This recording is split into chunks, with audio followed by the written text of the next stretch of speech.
Is modern leadership becoming manipulative and useless and controlling only? Or actually, there is some motivation? That's the topic that is haunting most of the people nowadays because the dynamics of AI leadership has changed totally. So, we have to understand, is modern leadership capable of producing intellectuals or they just are control freak? And because of AI modern era, even the young men don't understand what a leadership role is or it should be. Let's dive into that. There are few questions that come to everyone's mind when we are talking about leadership. And one of them is, are modern leaders actually developing people or just extracting performance? One of the answers is that many leaders reward obedience, and I always talk about that we are obedient slaves, and we've been trained like that since our childhood from schools in terms of our homework and the carrot and stick formula. But more than the growth, because performance is easier to measure than human potential. Performance is just like, I've given you a task, you should do this task. If you don't perform this task, you are a bad human being or not performing well. And that is the reason you see people struggling to perform, even not only let alone taking out the human potential. The potential is taken out in a work environment by the leaders, not by the humans. You cannot see someone potential until and unless they are having a perfect leader, and leadership is the only thing that can produce results from a person other people will think is useless. If I'm useless and my leader is capable enough to take the best out of me, I will be producing magics. And that's what my belief is. There are no humans that are less in power or higher in capacity or performance or potential. The only reason people don't perform or they don't bring out the potential is because of their leadership, the environment. That is why the performance of the employees depend on the leaders, not on the employees. Then there is another question that is very common. Has motivation become a corporate weapon to make people tolerate exploitation? Because people like to exploit others. That's human nature again. We don't we don't want to talk about any negative of our sides because we are humans, we are mean, we are greedy. So that's why we always give the name of to exploitation. A given name is motivation. Okay, I want you to be motivated, I want you to achieve this for me, not for yourself. When we change the dynamics, when we say that, okay, you should be motivated for yourself, that's caring for something or someone. That means we start thinking maybe this person will start looking for themselves. But eventually they don't understand, if they start taking care of themselves, they will produce best for you. Sometimes motivation speeches hide unhealthy workloads by making you exhausted and looking heroic. The thing is, when you are not taking care of yourself and you are pushing your limits for a bad cause, for a person who is just mean and taking care of themselves only, and they want to use you as a rhetoric and as a donkey, that produces bad results. What you have to do is you have to understand you can only produce if the leader is best in positivity. The negative leader will take the exhaustion out of you, but the positive person will make the exhaustion turn into the positive passion. And you will be exhausted even, but you will want to perform for them. You will take the positive aspect of them, and your energy, your aura will be different for the same leader. So it's down to the leaders that how they want their employees, their partners to perform for them, not just by their rhetoric speeches.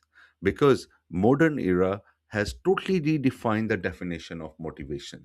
And because of the definitions on the social media, a lot of people have changed the dynamics of the workplaces. We don't understand the reality of human nature even anymore, and that is why leaders are unable to understand that how they can produce real potential out of their employees. Another question is, do leaders truly want independent thinkers or loyal followers? I believe the only leaders, I think there will be out of leaders. I'm not talking about all the leaders, they pretend to be leaders. All the pure leaders, only 0.1% will be there who want thinkers, because eventually they are also humans. Most organizations, they claim to value innovation and punish people who challenge authority, because eventually you are a mere human being. You are nothing more than a human being. You are the best thing, but you are a worst thing as well. So you have to see the both sides. That's the beauty of humans, that we are the best and we are the worst. We can do the worst, we can think the worst, we can do the best, we can think the worst. So as leaders, you start thinking that if someone is bringing out the best idea that is not in your books, you start thinking, okay, this person is challenging me. You start taking grudge on him. You start thinking and taking down on him and looking down on him.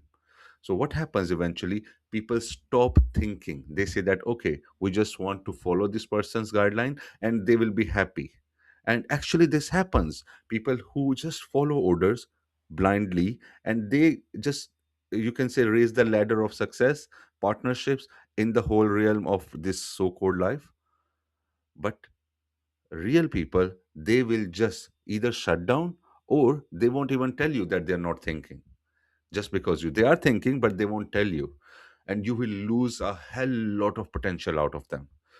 You have to be open as leaders. You have to be open. You have to be a little bit open in yourself to criticism, going against you, people going against your authority, challenging your views. Otherwise you will never grow as a leader. So another part is emotional intelligence now being used to manipulate employees psychologically. Yes, some leaders use empathy strategically to gain compliance rather than genuinely help people. This part, I believe, if combined with the genuine reason, is more powerful to produce results and to produce strategic partners even in your company. But even using empathy still is a positive point, rather than just using the negative impact on the health and mental capacity of your employees. If you use even artificially the empathy or sympathy strategically, even artificially, I will still respect that leader. But if someone is continuously bashing someone's head in a negative impact just to take out a follower, just to make a very obedient follower, so what will happen? Eventually you will end up having guinea pigs. You will have dogs, you will have donkeys. You don't have human beings working for you. For that reason, it's better to employ an AI agent. Nowadays you can do that, bots. So humans are going towards a downfall, I believe, because especially one factor is AI, second is their leadership pushed them that, okay, don't think, just follow, don't think. Another part is, did AI reduce stress at work or simply increasing expectations? The answer is that for many workers, AI increased pressure, because companies expect faster output with fewer excuses, because we want just to a follower. We don't want you to think. We don't even, I have seen that a lot of time people can find a shortcut for the same task, but they don't tell the boss. Why? Because they think, if I discuss this process with my boss or my leader, they will take a grudge on me. They will say, why are you not following my guideline? That's the worst thing the work environment is producing now. So you have to understand that these things eventually fall out against the leaders, against the companies, against the growth. Another question that comes out very common is that, why are employees more burned out despite all the leadership training available today? Because social media is so full of trainings and these materials that you have never had access to these things before. But still people, your employees, your partners, they feel exhausted. But they're not exhausted in their bodily terms, they're exhausted in their mind. Their mind is drained. Why? Because these companies train managers to increase the productivity, not humanity. And humanity is the only factor that can increase productivity, that can increase the intellectualism, the solutions.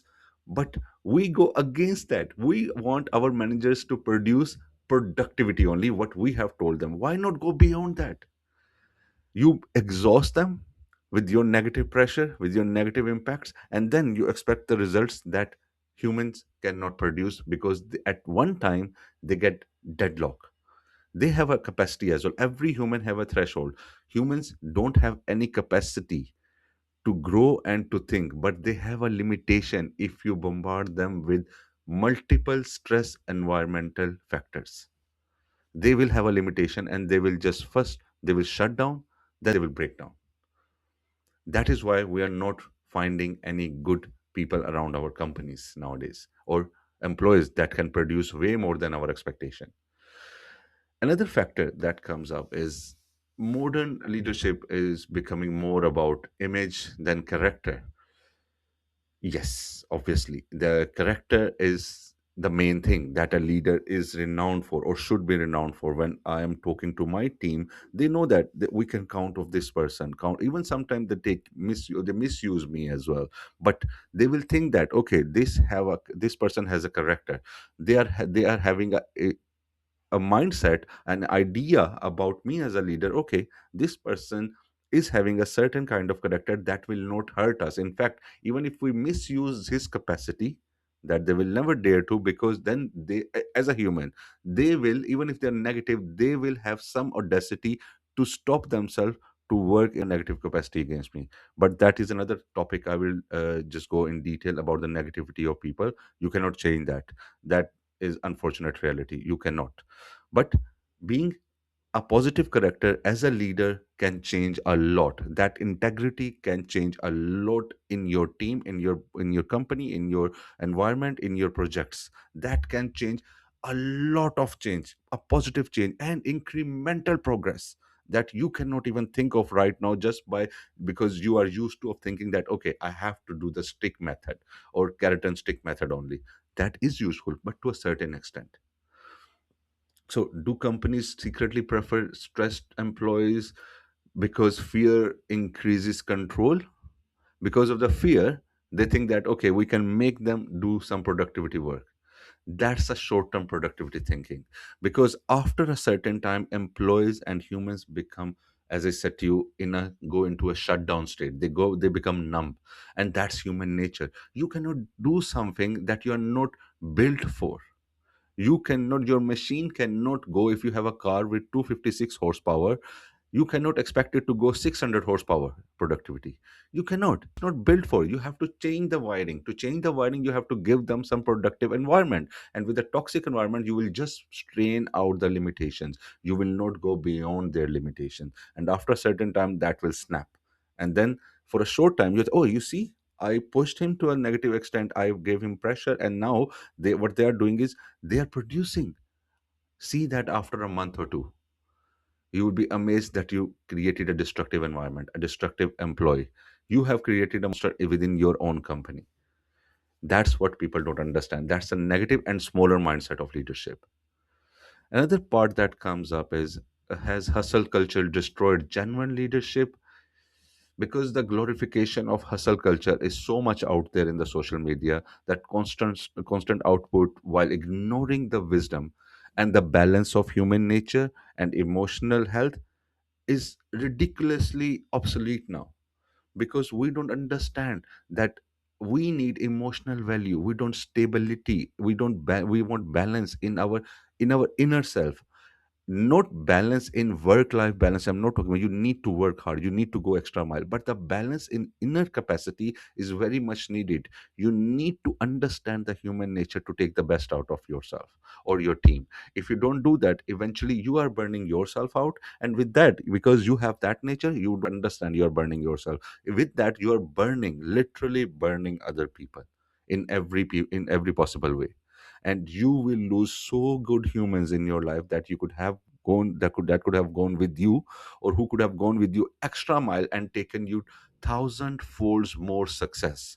That is the reason you have to understand the human nature. That is why I always say, in sales, in leadership, in all aspects of life, you have to understand human nature is the key. Because you are dealing with humans, you are not selling a dog, or you are not selling it to a dog or a pig. You are selling your things or creating your things around humans and with humans. So if you don't understand human nature, how can you expect them to work the best of them? Let's go to the next part. Is, will future leaders be humans or AI systems controlling human behaviors? Because AI was built by human, and but now is it taking over? Yes, the battlefield is going to be between the future leaders of humans and AI, and humans and algorithms. And this battle is going to be initially won by AI. That's the unfortunate reality. We will lose as humans, and we are already losing because we are, in fact, I am using, as I said to you, I am using and I am dependent on AI continuously. That is why I understand that I am not afraid to say that I've lost a lot of innate capacity of thinking. Even as a human, the beauty of intellectualism has gone beyond the real human beings. We don't think, we cannot think, we think that we are thinking, but what we are thinking is what the algorithm is telling us to think, or the way they want us to go, the algorithm, because it has been manipulated so much itself that it doesn't even know that what the future end game is. And it is evolving every day, and it is forcing us to think that okay, this is the trend, and we think the trends only, we don't think the thinking part. So you and me are thinking, I am sitting down and thinking my own thoughts. No, you damn are not thinking anything on your own. You are thinking what the system is telling you to think. I am thinking what the algorithm is guiding me to think. That's what the reality is. So if leadership creates exhausted people instead of empowered people, is it still leadership? That question is extremely effective now for nowadays, for today's leadership. We should understand, we should revise that, and then thinkers, I believe, pure thinkers should think. And I have met some people recently, as I said in my previous videos, that I met people who are not anti AI. They think that the thinking part of humans should not be evaded. That is gone dependent on AI totally. We are not thinkers anymore, we don't have intellectuals anymore. We don't. And even I'm not anymore. Hopefully that makes sense to you. Thank you very much.